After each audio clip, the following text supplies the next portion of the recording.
Então, pessoal, gostaria de agradecer a presença de todos, tá? Nesse nosso webinário de hoje, onde a gente vai falar um pouquinho sobre da importância da estatística quando a gente vai desenvolver algum tipo de experimento, seja ele nos laboratórios de pesquisa, como também se a gente vai desenvolver algum tipo de atividade que envolve experimento na parte industrial. Então, o nosso webinário de hoje, ele tem como título a importância da estatística no planejamento e análise de dados experimentais, tá?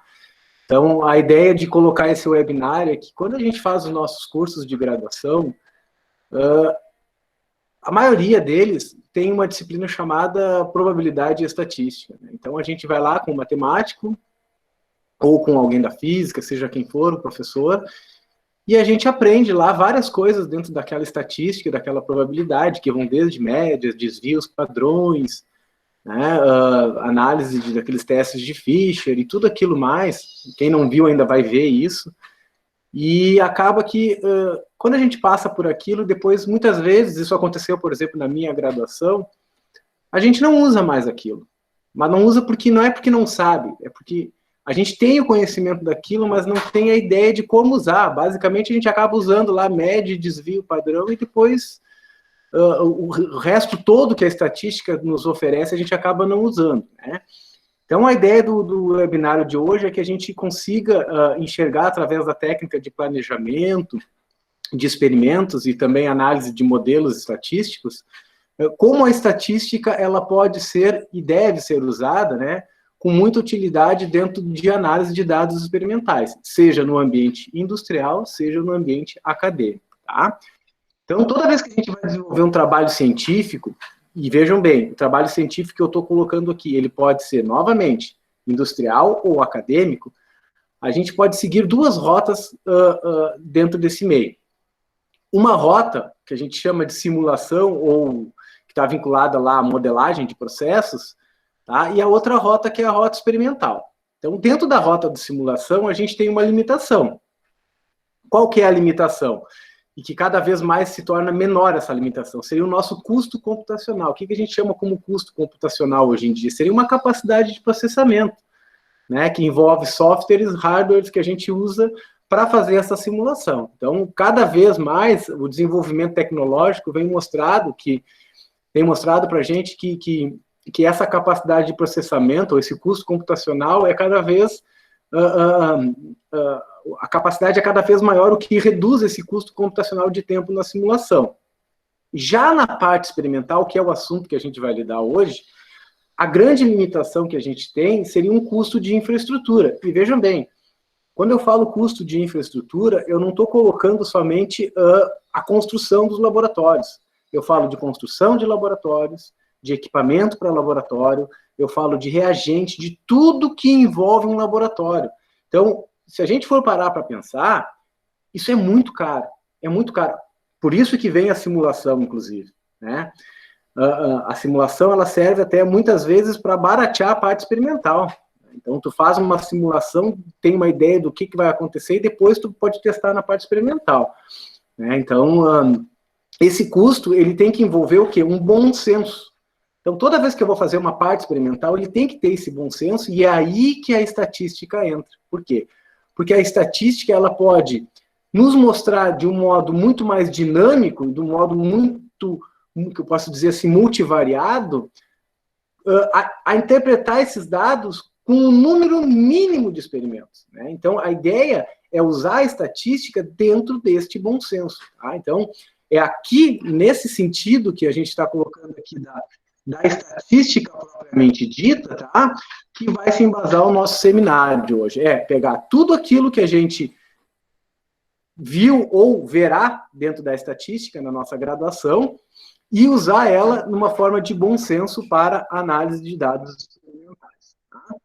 Então, quando eu digo análise de dados experimentais de processos, eu estou colocando novamente, pode ser industrial ou acadêmico. Então, todo o processo, ou todo o processo unitário, ou operação unitária, ou aquilo que eu desejo investigar, pode ser uma mistura, pode ser uma reação, pode ser uma adsorção, pode ser uma sedimentação, enfim, pode ser uma infinidade de coisas que acontecem dentro de um laboratório ou dentro de um processo, tá?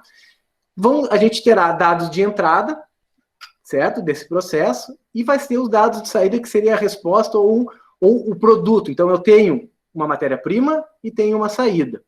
Tá? E essa matéria-prima, ela vai sofrer um processo onde eu tenho fatores de entrada, que a gente diz que são aqueles fatores que são controláveis, aquilo que a gente consegue dominar, por exemplo, um controle de uma temperatura, um controle de uma concentração, o controle, por exemplo, de uma pressão. Então, são fatores que, atualmente, a gente consegue controlar facilmente com os nossos atenuadores que a gente tem em processos. E existem também fatores que não são controláveis. Vou dar um exemplo para vocês. Até hoje em dia, a gente até consegue controlar, mas é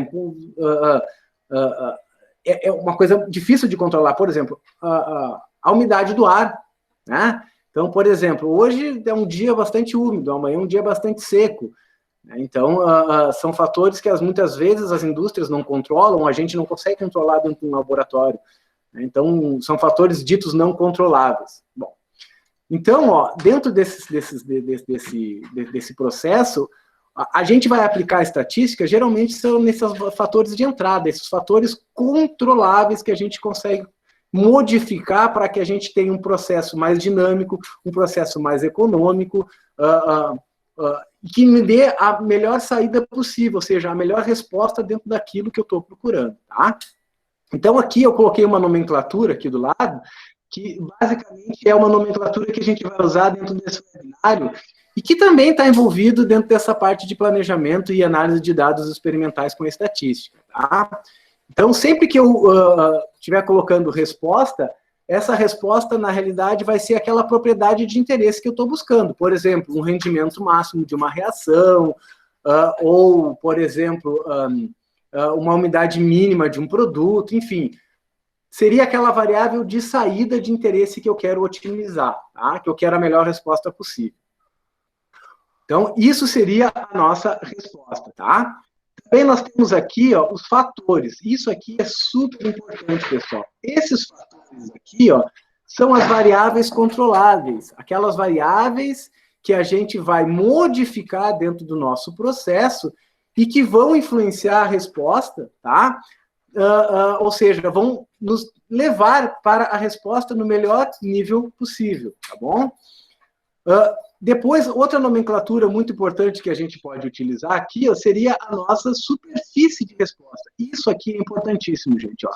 Essa superfície de resposta nada mais é do que a função que vai descrever a resposta. Então, isso é uma coisa importante. Dentro dessa análise que a gente vai ver aqui, a gente vai conseguir fazer, por exemplo, um modelo empírico que vai descrever aquela resposta, modificando esses fatores aqui, tá? Sempre para aquilo que a gente está buscando. Então, eu consigo ter um modelo que vai descrever dentro dessa faixa de fatores aqui, aquela resposta. E isso a gente pode colocar dentro de uma superfície, tá?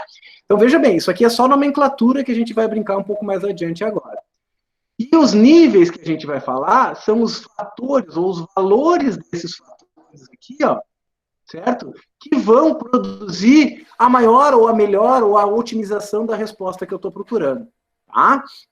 Então, essa nomenclatura é importante que a gente tenha na cabeça. Então, eu tenho a resposta, que é a minha variável de saída, os fatores, que são as variáveis que vão influenciar a minha resposta, ou seja, aqueles fatores controláveis.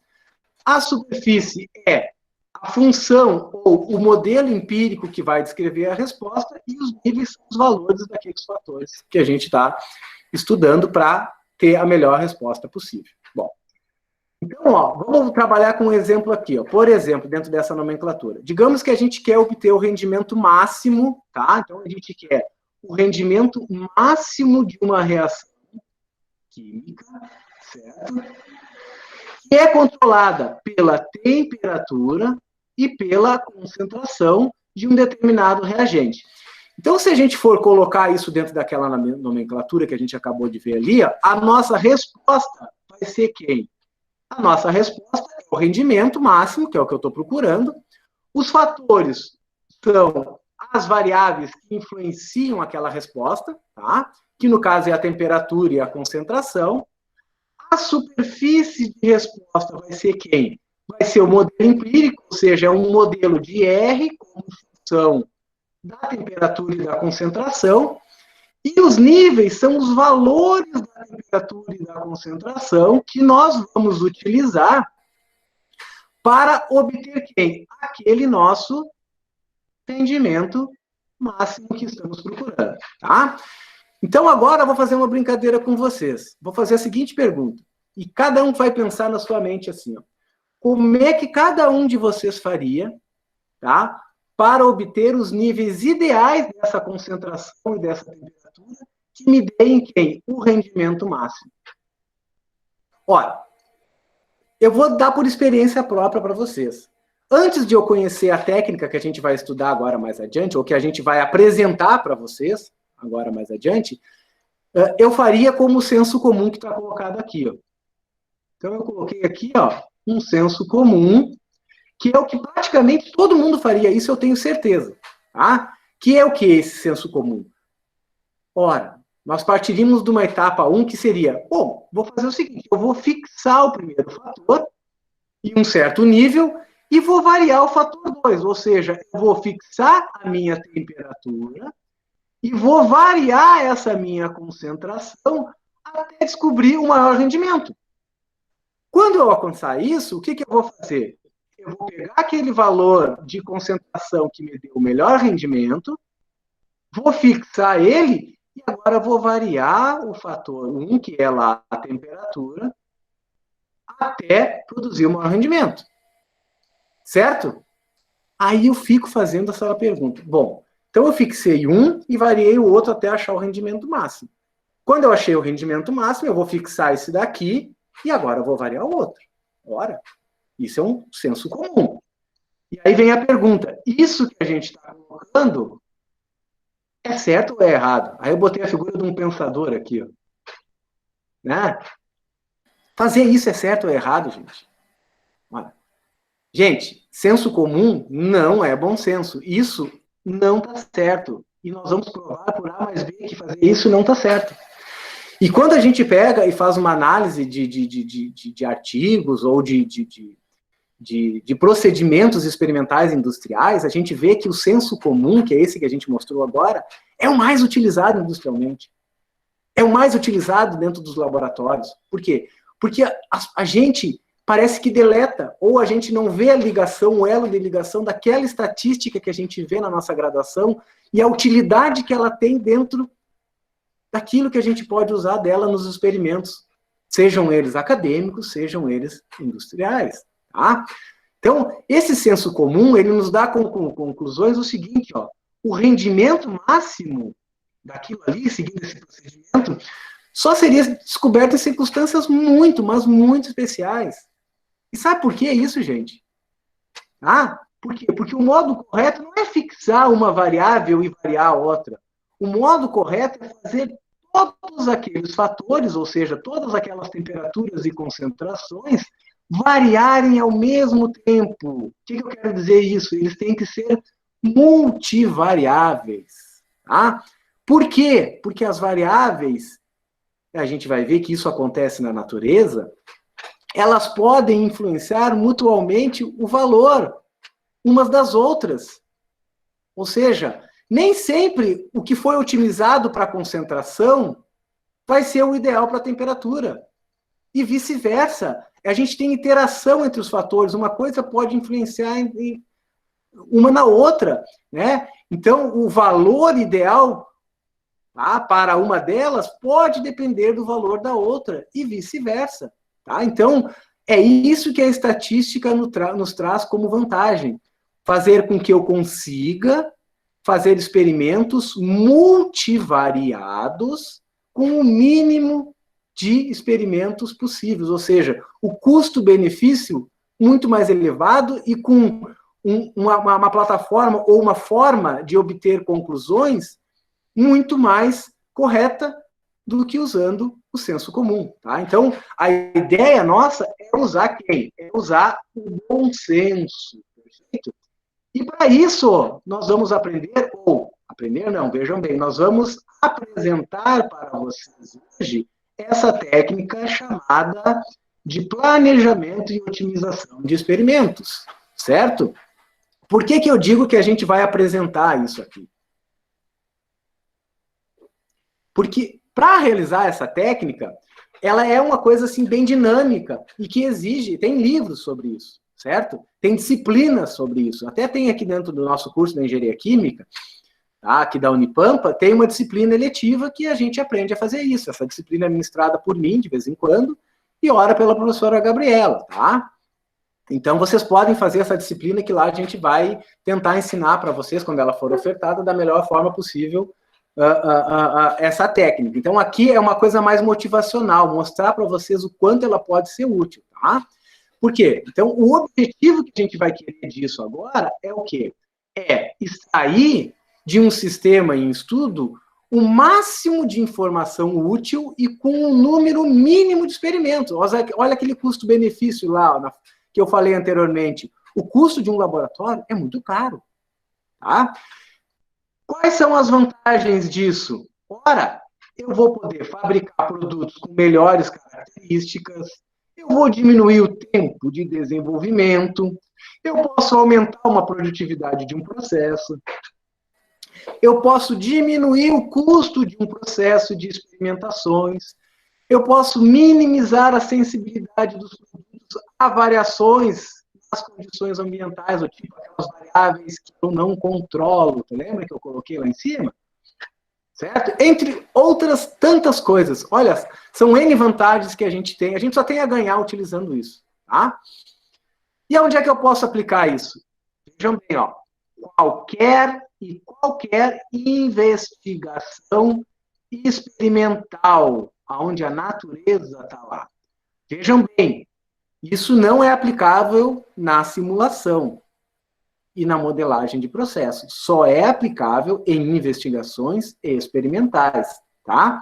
E investigação experimental de qualquer área de pesquisa.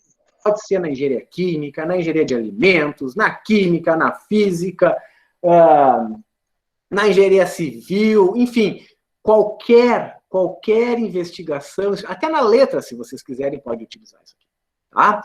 Então, qualquer área de pesquisa experimental, certo? Também eu posso usar o quê, ó? Para varrer todos os possíveis fatores que influenciam uma determinada experimentação. Digamos que eu tenho um processo lá, que eu estou iniciando com ele, uma investigação, e uma simples observação me mostrou lá que eu tenho, por exemplo, vários fatores que podem influenciar aquela resposta. Digamos, eu posso ter uma temperatura, uma pressão, uma concentração, que mais? Um pH, e por aí vai. Tenho lá N fatores. Mas será que todos eles vão influenciar aquele processo? Será? Às vezes sim, às vezes não. Então, essa técnica também serve para a gente varrer quais são esses fatores que realmente influenciam. Eu posso buscar descobrir que, dentre aqueles N, somente N menos tantos influenciam aquela resposta. E, a partir daí, eu vou otimizar o meu processo só a partir daqueles Ns que estão lá. Perfeito? Bom. Então, aqui, ó, eu gostaria de frisar para vocês aqui, ó, uma informação muito, mas muito importante, tá? Que é o quê, ó? Então, eu botei aqui, ó, importante observação. Gente, essa técnica de planejamento de experimentos, tá? Planejamento e otimização de experimentos é apenas, gente, uma ferramenta poderosíssima na elaboração, análise e investigação de qualquer experimento, tá? Vejam bem, ela não deve ser colocada somente sozinha. O que eu quero dizer com isso? O conhecimento técnico do especialista dentro da área que ele está aplicando isso é muito, mas muito importante. Em que sentido eu estou colocando isso daí? Tá? Por exemplo, a gente vê muito nos artigos ou nesse tipo de análise que a pessoa que aplica, ela se detém somente à estatística. Mas ela esquece que por trás daquele dado estatístico que foi descoberto ali, existem o quê? Um comportamento físico que levou aquilo, ou um comportamento químico que levou aquilo, certo? Ou um comportamento biológico que levou aquilo. O que eu quero dizer com isso? a estatística me mostrou aquele caminho, mas aquele caminho só chegou lá porque teve uma física que levou aquilo, uma química que levou aquilo, uma biologia que levou aquilo. Então, esse conhecimento, ele nunca deve ser desprezado. Então, eu interpreto ele estatisticamente com base no comportamento químico, físico, biológico, ou seja, aquele comportamento da ciência que me mostrou, que me explica o porquê que aquilo aconteceu. Tá? Bom, então, nesse sentido, como é que ocorre a evolução, por exemplo, de um experimento, tá? De um planejamento e otimização de experimentos? Ora, então, ó, a gente pode ter vários objetivos dentro dessa técnica que eu estou colocando aqui. Ó. Então, eu posso fazer, por exemplo, triagem de variáveis, tá? E para isso eu posso aplicar uma técnica chamando de planejamentos fracionados. O que é isso aqui? Ora, a triagem de variáveis é aquele caso que eu digo para vocês, quando tem muitos fatores que influenciam o meu processo. E eu preciso, por exemplo, descobrir quais são realmente os fatores, ou a interação de fatores que realmente influenciam naquele processo e que eu tenho que levar em consideração. Então, eu posso fazer um planejamento fatorial fracionado, que vai o quê? Vai usar, por exemplo, iterações de maior valores, vocês podem, isso aqui são técnicas que eu estou falando, né? Que vocês podem aprender quando vocês estudarem mais a fundo esse planejamento. Então, eu uso iterações de maior valor para calcular erros, e com isso eu consigo fracionar, ou seja, botar um número maior de fatores com um número menor de experimentos, por exemplo. Então, eu vou fazer um fracionado, assim, por exemplo, um planejamento experimental fatorial completo, 2 na 5 menos 2, né? Então, isso seria um fracionado. Outra técnica que eu posso utilizar, tá, é utilizar para avaliar a influência de variáveis. Tá? Então, quando eu quero avaliar a influência de variáveis, é porque eu já apliquei, eu já sei quais são as variáveis que influenciam aquele processo. Então, eu posso aplicar, por exemplo, um planejamento fatorial completo. Então, eu já tenho mais ou menos um conhecimento do que está acontecendo ali, e eu já vou mais para uma otimização daquele meu processo. Tá? Também posso utilizar para construir modelos empíricos, né? Usar lá a modelagem por mínimos quadrados. O que seriam esses modelos empíricos? Seriam aquelas superfícies de respostas que, para dentro daquela técnica que a gente investigou, né? Ou para aquelas ordem de grandezas daqueles fatores que a gente investigou, aquele modelo é válido. Por exemplo, vou usar a temperatura entre 20 e 40 graus Celsius e uma concentração de 10 e 20%. Então, se eu construir um planejamento ali dentro e fizer a modelagem dentro dessa ordem de grandeza desses fatores, aquele modelo empírico é válido para aquela faixa, certo? Claro que avaliando esse modelo, né? Posso também, através desse modelo, então, fazer a otimização do meu processo, ou a otimização daquele meu experimento, buscar, por exemplo, o valor máximo daquela variável que eu estou buscando, que, por exemplo, no nosso exemplo ali seria o rendimento. Então, eu posso usar lá uma metodologia de superfície de resposta, que a gente chama que é um simplex sequencial. Ele vai me permitir que eu consiga buscar sempre a otimização daquela minha variável. E todo esse conhecimento que eu falei até agora, dentro da triagem, avaliação, construção de modelos empíricos e otimização de variáveis, a gente ainda pode aplicar a física, a biologia e a química para, a partir daí, então, desenvolver leis, construir modelos mecanísticos, como, por exemplo, as leis da física, né? Ou as leis da termodinâmica. Então, isso tudo vem a partir do quê? De conhecimentos acumulados a partir do quê? De modelos empíricos. Então, modelos empíricos, eles tendem ao conhecimento acumulado a levar, por exemplo, a modelos mecanísticos. Essa é a ideia de sempre. Tá? Então, tem um mundo dentro disso daí que a gente pode trabalhar aqui. Então, a ideia que a gente vai fazer aqui, ó, é que a gente possa trabalhar somente com dois deles aqui, ó. Eu vou mostrar para vocês aqui dentro desse ambiente agora somente duas coisas. Primeiro, vamos estudar um pouquinho, ou apresentar para vocês, digamos assim, porque não é um estudar, é mais uma apresentação, né, um diálogo, para vocês aqui, ó, essa técnica Deixa eu apagar aqui, por exemplo. Deixa eu voltar, desculpa. Essa técnica da avaliação da influência de variáveis, que seriam os nossos fatoriais completos. Tá?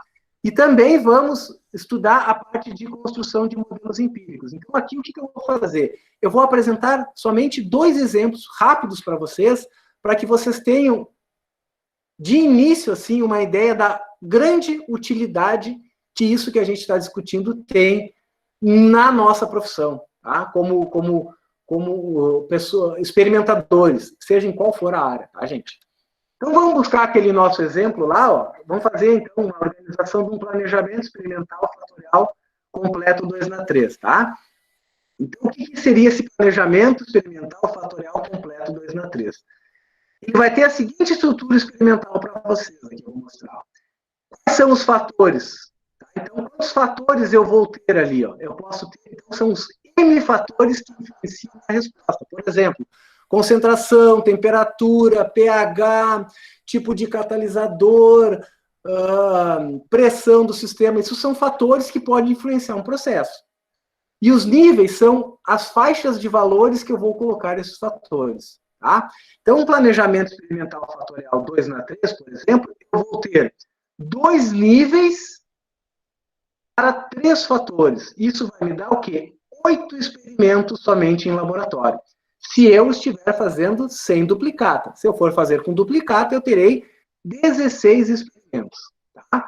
Então, eu vou fazer um planejamento onde eu tenho 3 fatores em 2 níveis, buscando investigar a influência ou não desses fatores sobre uma resposta. Para isso, a gente vai usar o mesmo exemplo que a gente estava usando antes. Então, vamos fazer aqui. Vamos criar como exemplo aqui a análise dos efeitos do aumento da temperatura, da mudança de catalisador e da concentração de um reagente químico sobre o rendimento de uma reação. Então, quem são os fatores, aqueles N fatores que a gente tem lá? Serão a temperatura, o catalisador e a concentração. Que níveis a gente vai trabalhar? Isso aqui é importante, gente. Ó. Então, eu já tenho uma prévia que eu sei que esses fatores influenciam na resposta e eu preciso saber também, ter uma ideia, tá, para fazer um planejamento fatorial completo, quais são os níveis desses fatores que eu vou variar para tentar buscar o melhor valor, por exemplo, do rendimento dessa reação.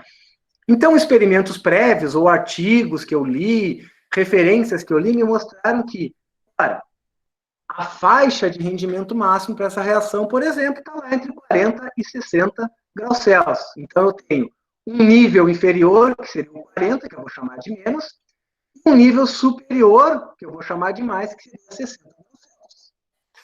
O tipo de catalisador eu vou ter 2. Um nível inferior, que eu vou chamar de A, e um nível superior, que eu vou chamar de B.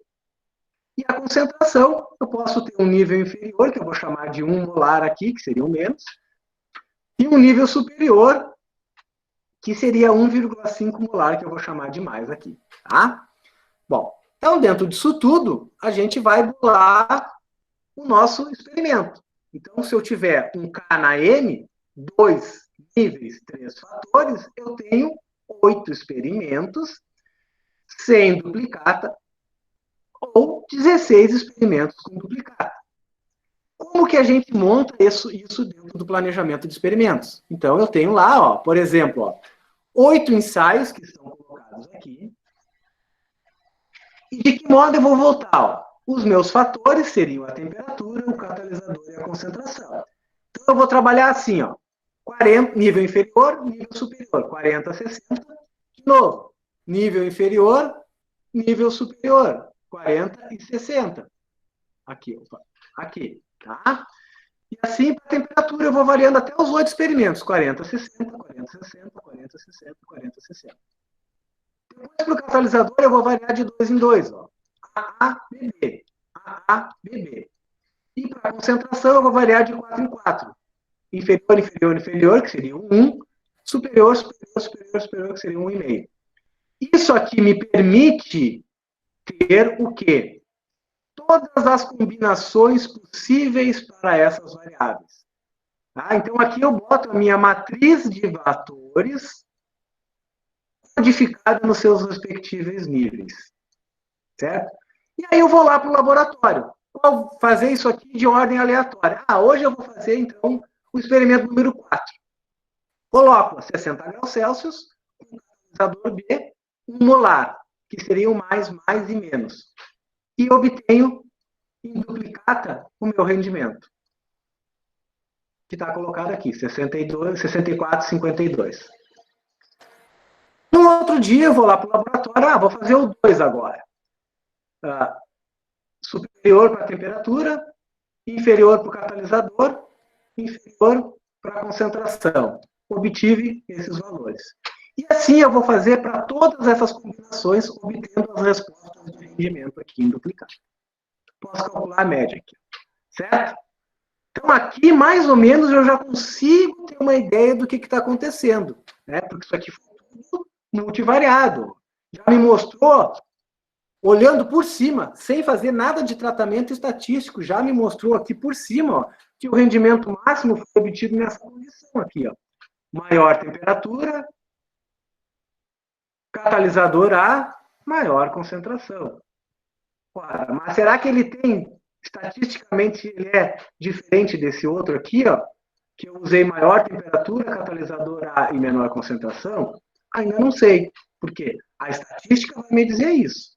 Por enquanto, eu só planejei o experimento para ele ser multivariado em todas as combinações, fui para o laboratório e obtive as respostas. Agora eu vou fazer o tratamento estatístico. Gente, vou colocar aqui, esse tratamento estatístico existe, tá, pessoal? Existe programas estatísticos que fazem isso. Eu até vou mostrar um para vocês que é o estatística depois, tá? Meio por cima. Mas vocês não precisam deles também. Por quê? Porque isso tudo pode ser feito por cálculo matricial, tá? Então, eu posso utilizar o cálculo matricial para fazer isso. De que modo a gente usa? Então, aqui eu tenho colocado aqui uma matriz de planejamento, onde eu tenho um valor de média, que a gente chama, que são os valores superiores, o valor 1, que seria a primeira codificação lá da minha temperatura, que seria menos, mais, ou temperatura inferior, superior, quando eu montei a matriz lá, né, que seria menos, mais, assim sucessivamente até fechar 8. A outra coluna seria a variável, o fator 2, tá? Que seria o catalisador, que eu botei A, B, B, estão lembrados, né? Menos, mais. E depois seria o fator 3 aqui, que seria a concentração, que eu botei sempre 1 molar e 1,5, seria menos, mais. Como é que eu monto o resto? Como é que seria montado a influência ou a interação do fator 1 com o fator 2? O que um influencia no outro? É multiplicar, menos 1 com menos 1 dá mais 1. Mais 1 com menos 1 dá menos 1, e assim sucessivamente. Então, eu faço para todas as combinações também. Influência do fator 1 com 2, do fator 1 com 3, do 2 com 3, e do 1 com 2 e com 3. E como é que a gente vai calcular, então, os efeitos de cada uma dessas variáveis e suas respectivas interações? O efeito individual de cada uma dessas combinações aqui é dado por 1/4 essa matriz aqui transposta vezes o valor da resposta média que eu obtive. E o da média vai ser 1/8. Tá? Por quê? Porque a média eu tenho 8 valores positivos. Aqui eu tenho 4 positivos e 4 negativos, por isso que é 4 aqui. Então, se eu fizer a matriz transposta, isso tudo eu posso fazer em Excel ou usar lá o programa estatístico ou outro software que eu queira, tá? Vezes o valor da média, ele vai me dar essa resposta aqui. Bom, isso aqui, o primeiro eu vou dividir por 8, que é aquilo ali, e os demais eu vou dividir por 4. E ele vai me dar isso aqui, O que isso aqui quer dizer, gente? Nós vamos interpretar mais adiante, Isso aqui me serve para construir um modelo empírico. Mas ele me mostra também, os valores cada influência. Por exemplo, ó, 22,88 é a influência do fator 1.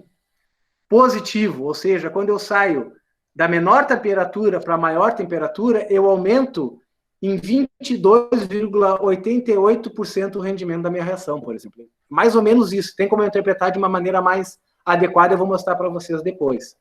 Do mesmo modo, esse aqui, que é o catalisador A e B, ó, quando eu troco do A para o B, ele diminui em aproximadamente, diminui porque é negativo, ó, 13% o valor do rendimento. E assim sucessivamente ele mostra para os outros. Para o fator 3, a interação do 1 com 2, interação do 1 com 3, interação do 1 do 2 com 3, e a interação do 1 com 2 com 3. Mas será que tudo isso aqui é significativo? Será que a interação do 1 com 2 com 3 é significativa? Ela realmente influencia esse 0,13? Porque olha só, eu tenho aqui 22. Tá? E ao mesmo tempo que eu tenho 0,13. Será que ambos influenciam? Ora, para isso eu preciso calcular uma estimativa de erro. Então, tudo isso que eu estou colocando para vocês aqui, vocês aprenderam de algum modo na estatística, ou quem vai fazer vai aprender lá. Tá? Então, fiquem de olho nessas coisas. Então, existem equações que me permitem, através das minhas duplicatas ali, ó, calcular os erros experimentais, certo? Então, eu consigo calcular para o primeiro experimento, para o segundo experimento individual de cada um e ter uma estimativa no final de tudo aqui, ó, da minha variância ou do meu erro experimental padrão das respostas. Tá? Por exemplo, então, fazendo esses cálculos aqui, ó, e vejam bem, gente, eu não vou entrar em detalhes nisso aqui. Tá? Isso aqui é simplesmente um demonstrativo da utilidade dessa técnica que eu estou colocando para vocês. Tá? Isso precisa de um estudo, de uma disciplina, de uma leitura de um livro mais aprofundado para vocês utilizarem bem essa técnica. E é bem fácil isso, tá? Não é difícil. Tá? Depois eu vou recomendar uma leitura para vocês. Então, tem como eu fazer a estimativa do erro padrão das respostas e também calcular a variância de um único efeito daqueles ali, ó. Certo? E com isso, eu consigo, ó, ter uma estimativa do erro padrão de um efeito, que deu aqui, ó, 1,13%. O que eu quero dizer, ó? Que aqueles efeitos principais, por exemplo, da temperatura, do catalisador e da concentração, aquele 22,9, ele varia em torno de 1,13. O menos 13,9, ele varia em torno de 1,13. Então, o que isso quer dizer? Ó? Se eu pegar com um intervalo de confiança de 95%, aplicar aqui o teste Students lá, ó, eu vou ver que somente valores superiores a 2,60%, isso com 95% de confiança, são significativos. O que quer dizer isso, então? Que de tudo que eu tenho lá, ó, a temperatura, o catalisador e a concentração, as modificações neles são significativos. Já as iterações de fatores, ó, de segunda ordem e de terceira ordem, me mostram que somente a temperatura e a iteração sua com o catalisador que tem influência, tá? Então, eu posso aqui também dizendo que quando eu saio da temperatura menor para maior, eu aumento o rendimento em 22,9%. Quando eu saio do catalisador A para o catalisador B, eu diminuo o rendimento em 13,9%, aproximadamente, mais ou menos 1,1%. Quando eu troco a concentração de 1 para 1,5 molar, eu aumento o meu rendimento em 8,9%. Tá? Do mesmo modo, a interação entre o fator 1 e 2, tá? Olhando na diagonal, eu vou mostrar isso em cubos de resposta para vocês, depois fica mais fácil de visualizar isso, diminui o rendimento da reação em 8,6. Isso aqui está me mostrando, lembra aquela análise lá do senso comum? Essa interação aqui, ó, eu não conseguia ter lá. Então, eu jamais ia descobrir o valor ideal para o meu rendimento. Por quê? Porque toda vez que eu otimizasse o valor dessa, e trancasse esse valor para otimizar essa, eu não estaria levando essa interação em conta. E realmente, aqui, ó, essa análise que eu estou fazendo me mostra que elas são importantes para esse experimento que a gente fez aqui. Tá? Bom, isso tudo, então, pode ser interpretado em cubos de respostas, ou por modelos empíricos que descrevem uma superfície desse cubo. O que isso quer dizer? Ó? Quando eu saio da menor temperatura para maior temperatura, o que acontece com o rendimento? Quando eu saio do catalisador A para o catalisador B, o que acontece com o rendimento? O que a gente viu, quando a gente aumenta a temperatura, cresce em 22%. Quando a gente troca o catalisador do A para o B, diminui em menos 13 alguma coisa, agora não estou lembrado. Isso mantendo a menor concentração. Mas e lá na maior concentração, como é que acontece? Então eu posso botar para cada essa desse cubo aqui, ó, o que está acontecendo com os meus valores do rendimento quando eu saio de uma região para outra dentro deste cubo de resposta que eu investiguei e que eu posso, por exemplo, desenvolver um modelo empírico que vai ser válido para qualquer coisa dentro deste cubo aqui. Tem algumas coisinhas a mais que no futuro vocês podem aprender dentro da disciplina, se vocês fizerem ou se interessarem pela técnica, que é botar, por exemplo, pontos centrais aqui para verificar se isso é uma reta ou se isso é um polinômio. Né? Então, são detalhes que podem ir se aprofundando aí à medida que vocês vão avançando no conhecimento da técnica. Tá? Bom, então aqui existem várias formas da gente lidar com isso. Por exemplo, ó, quando eu saio de uma temperatura menor para uma maior, tá? De um catalisador A para um B, de uma concentração menor para uma maior, uma interação entre as temperaturas com o catalisador, que é daqui para lá, né? Ou daqui para cá, ó, a temperatura e concentração, outra que seria aqui, ó, o catalisador e concentração. Então, existem formas da gente interpretar isso, tá? E esses cubos podem ser representados por modelos empíricos. Por exemplo, ó, então eu consigo achar estimadores para um modelo empírico, que seria o quê? Ó? X1 seria o fator 1 codificado, X2 o fator 2 codificado, seria mais ou menos, né? Mais 1 ou menos 1. Aqui o fator 3, aqui a interação do 1 com 2 e assim sucessivamente. Então eu consigo construir um modelo onde eu coloco o valor da média e o valor dos estimadores, ó, divididos por 2. Ó. Não era 22,8 lá, ó, a porcentagem que eu aumentava quando eu variava a temperatura do nível inferior para o maior, então está colocado aqui. Ó. E com isso eu construo um modelo empírico que é válido para dentro daquela superfície e vai me descrever o rendimento máximo. Tá? Bom, agora, esse modelo ele é estatisticamente significativo? Então, para isso, eu preciso de outras técnicas, por exemplo, a ANOVA, que é a análise de variâncias, tá? Para saber se aquele modelo empírico que eu construí, ele é significativo ou não, se ele descreve realmente aquela minha resposta. Tá? Por quê? Porque um modelo empírico, ele pode ter o quê? Uma quantidade de resíduos muito alta. E quanto mais resíduos ele deixa, pior é a sua a forma de descrever aquele resultado. Tá? Então, o modelo ideal é aquele que coincide as respostas do modelo com as respostas experimentais, ou seja, ele não deixa resíduo nenhum. Então, essa análise de resíduos vai me mostrar se aquele modelo que eu construí ele é significativo ou não. Seria aquela segunda parte do estudo que eu mostrei para vocês lá. Tá? Então, eu consigo, por exemplo, aqui através de uma figura, decompor, por exemplo, uma observação, por exemplo, experimental, com uma observação e uma observação experimental com uma observação média dentro daquilo tudo. E isso me permite, então, ó, calcular, por exemplo, o desvio de uma resposta individual em relação a uma média de todas as respostas. Tá? Então, aqui eu tenho, por exemplo, ó, a diferença entre um valor observado e um valor previsto. E aqui eu tenho um desvio feito pelo modelo para um ponto em questão. O que isso aqui quer dizer? Ó? Um bom modelo ou um bom ajuste é aquele cujo o desvio individual de cada resposta se aproxima ao máximo do quê?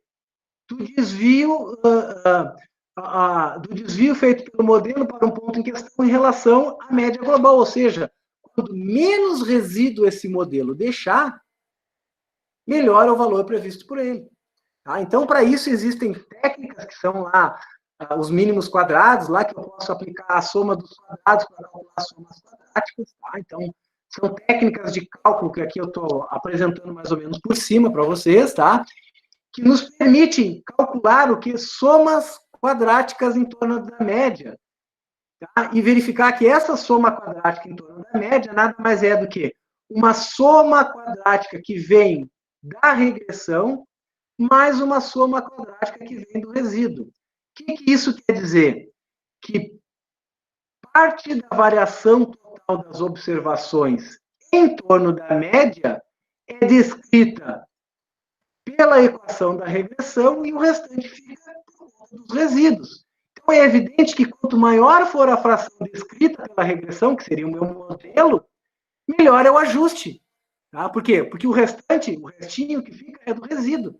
Então, olha só, se eu pegar a minha soma quadrática da regressão, que eu posso calcular através das equações que eu mostrei anteriormente para vocês, e dividir pela uma soma quadrática total, que é isso que está colocado aqui, ó, eu vou obter, por exemplo, o R quadrado do meu modelo. Então, quando esse R quadrado, ou essa divisão, alcança o valor unitário, é sinal de quê? Que eu não tenho resíduo nenhum, e, portanto, toda variação em torno da média é descrita pela regressão, ou seja, tudo que o modelo está me descrevendo é exatamente o que o experimento me descreveu. Então, a partir daí, a gente vai começando a avaliar modelos empíricos, e verificando a sua qualidade. E vejam bem, isso tudo é um exemplo simplificado que eu estou colocando aqui, tá, gente? Então, ó, tudo isso vem acompanhado de graus de liberdade. Então, vem lá a importância, por exemplo, das duplicatas. Então, eu consigo construir, ó, tabelas de análise de variância, que é uma simplificada, ó, onde eu vou calcular a soma quadrática de regressão, de resíduo, de total. Vou verificar aqui, ó, os graus de liberdade que eu tenho na minha regressão, que seriam o quê? O número de parâmetros que o modelo tem menos 1. A regressão é o número de dados experimentais menos o número de parâmetros, e aqui a total é o número de dados experimentais. Tá? Então, com isso, eu consigo calcular essa tabela de ANOVA. Eu digo que ela é simplificada aqui, ó, porque ela ainda pode ser incrementada mais adiante, vocês podem aprender isso, por fontes de variação que vão além da regressão dos resíduos, que a gente chama de erro puro e regressão, resíduos, erro puro. Aí tem uma outra agora que eu não estou lembrando de cabeça. Agora não me vem na mente, mas enfim. Tá? Isso tudo a gente pode, no futuro ainda, ó, calcular médias quadráticas e aplicar o teste de Fisher e verificar se elas são estatisticamente significativa lá em 95%. 95% é muito alto, eu quero aplicar 90%, e aí vai, dentro daqueles valores da estatística, tá? E vejam bem, esses modelos empíricos que eu estou colocando aqui, gente, não é só para modelos estatísticos que vêm lá de planejamento de experimentos que a gente pode usar. Vocês vão ver depois lá dentro de operações unitárias, dentro de fenômenos 3, fenômenos 2, até fenômenos 1, que vão começar a aparecer equações empíricas. Aí, será que aquelas equações empíricas são válidas? Como é que descobriram que aquilo era válido? Como é que descobriram que aquilo era estatisticamente significativo? Ó, aplicando a ANOVA. Isso aqui, ó, é muito importante para a validação de modelos empíricos. Tá? Então, pessoal, o que eu quis colocar para vocês aqui, por causa do apanhado do tempo que a gente tem, já são 10 para as 3 aqui, ó, que eu vou deixar uma consideração final para vocês. Ó, eu botei um cérebro aqui ó, com várias coisas na cabeça. A minha ideia aqui era geralmente colocar na cabecinha de vocês, assim, ó, muitas coisas ao ponto de deixar vocês, assim, muito pensativo, né? Da utilidade que a estatística pode ter dentro da profissão de vocês, tá? Aqui, isso daqui que eu coloquei para vocês é uma sementinha dentro de um mundo de coisas que a estatística dentro do planejamento de experimentos pode fazer. Tá? Tem um livro chamado Planejamento e Otimização, ou Como Fazer Experimentos, do professor Roy Edward Bruns, lá da Unicamp. É um livro que eu recomendo a leitura para vocês, tá? Eu, por exemplo, tive a oportunidade de ter sido aluno desse professor quando eu fiz o meu mestrado lá, e eu aprendi bastante coisa com ele lá sobre isso. E foi muito interessante, assim, eu já tinha aprendido um pouco disso na minha graduação, quando eu fiz a minha iniciação científica, e depois eu me aprofundei um pouco mais nisso daí, e com certeza isso mudou a minha visão dentro de um laboratório, ou dentro da interpretação, otimização de um dado experimental ou de um processo experimental. Então, eu quis colocar na cabecinha de vocês aqui um pouco disso, para que vocês fiquem realmente motivados a procurar um pouco sobre isso e ver que vocês podem fazer muita coisa com isso, tá, gente? Então, eu agradeço aí a oportunidade de estar aqui ministrando esse webinar, que é o meu segundo, né? Eu acho que nessa etapa agora ele vai ser o último, né? Agradeço a todos, tá? E estou à disposição para qualquer coisa, tá? Muito obrigado. Acho que a gente pode encerrar, então. Tá bom. Muito obrigada, pessoal. Eu que agradeço também aí a atenção de todos. Abraços e uma boa semana.